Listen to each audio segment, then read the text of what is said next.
Nathaniel stood at the threshold of his aunt's house, clutching a small bag containing his few belongings.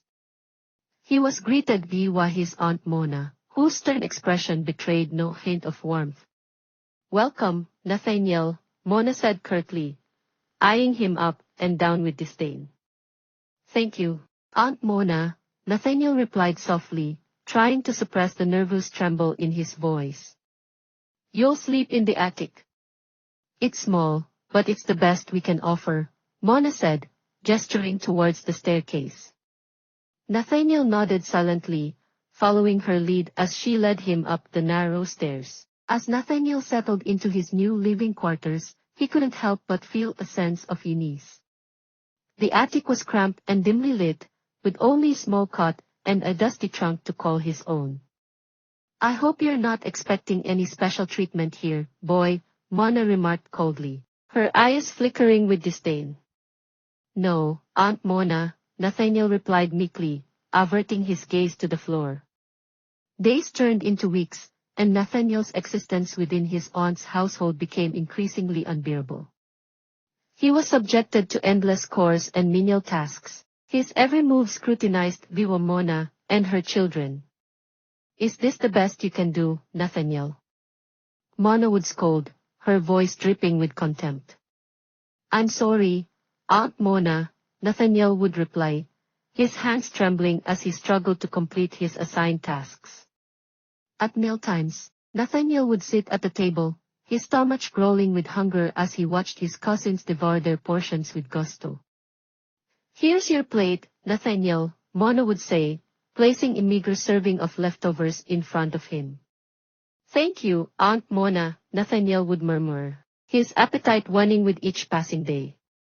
One particularly cold evening, as Nathaniel lay shivering on his cot in the attic, he heard his stomach rumble loudly.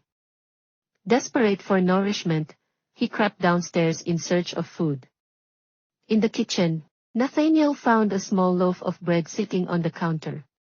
Without hesitation, he tore off a piece and began to devour it hungrily. "What do you think you're doing?"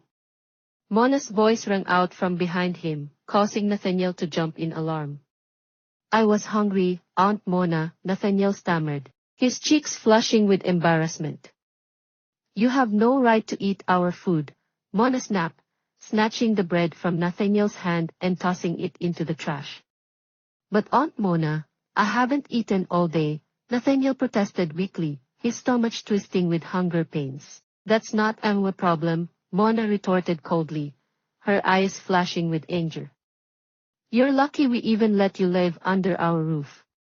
Nathaniel hung his head in defeat, feeling the weight of Mona's words bearing down on him like a leaden blanket.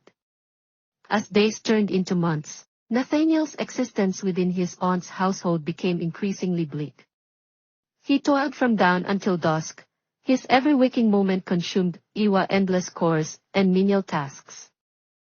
His only solace came in the form of fleeting moments of respite, when he would steal away to the backyard to be alone with his thoughts.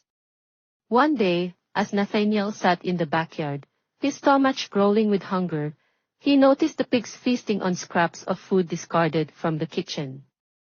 Without hesitation, Nathaniel approached the trough and began to eat alongside the pigs, his heart heavy with shame.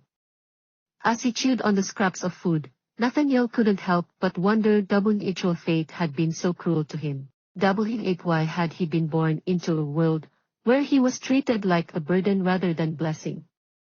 "Is this all I'm good for?" Nathaniel muttered to himself, his eyes welling with tears. To be cast aside like garbage. In moments of despair, Nathaniel would gaze up at the sky and question why the heavens had allowed him to endure such suffering. Was there a purpose to his pain, or was he simply destined to suffer in silence?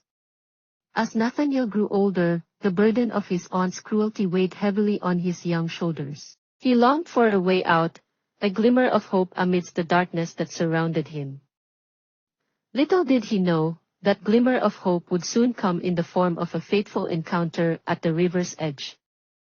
And so, as Nathaniel stood on the precipice of adolescence, he could never have imagined the profound impact that a chance encounter would have on the course of his life. But for now, he remained trapped in a cycle of despair, longing for a glimpse of the light that seemed forever out of reach. For Nathaniel, the road ahead was fraught with uncertainty and hardship.